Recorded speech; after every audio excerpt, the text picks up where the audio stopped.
I am the son of a man who was quick with his hands and slow to offer any praise. A man who quit drinking years before my birth, but who hadn't quit being angry.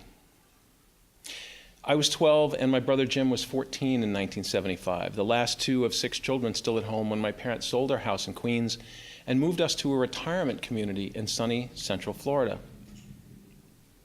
I looked at our new home, a pastel cinder block and stucco house next door to Mom's elderly Aunt Millie and Uncle Harold, with no idea what our future held. In December, just a few months after we arrived, Uncle Joe's wife Ann died in Brooklyn. Millie and Harold needed to get to New York immediately, but a freak snowstorm had closed JFK, or Idlewild, as my father continued to call it years after the name was changed. Dad offered to drive Millie and Harold 1,000 miles home to Brooklyn for their sister-in-law's wake and funeral, so they packed right away and they drove through the night. A week later, my father returned to Florida, to his home surrounded by grapefruit trees and sago palms, no longer looking so angry. The scowl etched into his face from years of furrowed concentration on pipe fittings and technical manuals and crossword puzzles was gone. He sat in his chair at the dining table, sipping an amber drink over ice and telling my mother about the trip, about the great piles of snow, and about watching Uncle Joe photograph his wife's body in her casket. At 12, I didn't grasp the significance of the alcohol on the table, and I didn't know it was the first time in decades he'd had anything to drink at all. The remarkable thing was that it was the first time I ever saw my father cry. Mom busied herself at the sink, and Dad set his glass down, dried his eyes with the backs of his balled fists, and beckoned my brother Jimmy and me toward him.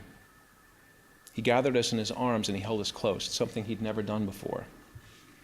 "I know I haven't always been a good father to you boys," Dad said as fresh tears flowed down his face, "and I'm sorry." His voice broke, and in a strangled sob he added, "I shouldn't have even had you kids. I was too old to be the kind of father you needed." My older brother and sisters had a father who drank, a man who sometimes sang and played piano or played the spoons against his thigh. That wasn't the man who raised me.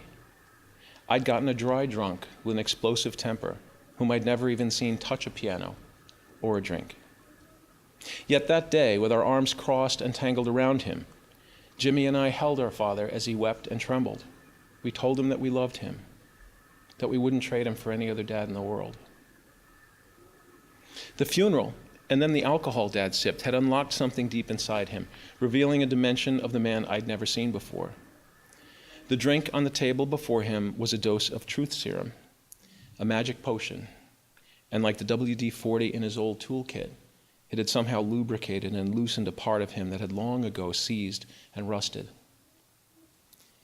Even as his health was failing from asbestos exposure and decades of smoking, things that also predated my birth, I noticed that my new, more relaxed and congenial father seemed to tell more jokes and was enjoying, finally, in his brief retirement, the occasional highball or Tom Collins or beer he'd denied himself for years.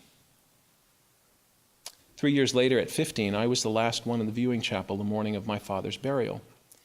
I placed my palms flat on his chest, cold and unyielding as a block of marble beneath layers of wool and cotton, then rested my warm hands over my father's cold ones. I spoke with him then, telling him things I'd never told anyone, and asking questions that can never be answered. 36 years later, I've moved far away from the pastel world of that Florida retirement community.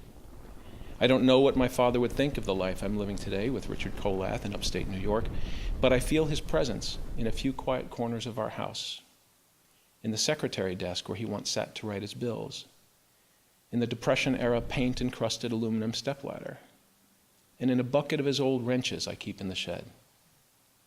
And I feel him still in the memory of that single apology for the man he wasn't and the father he wished he'd been.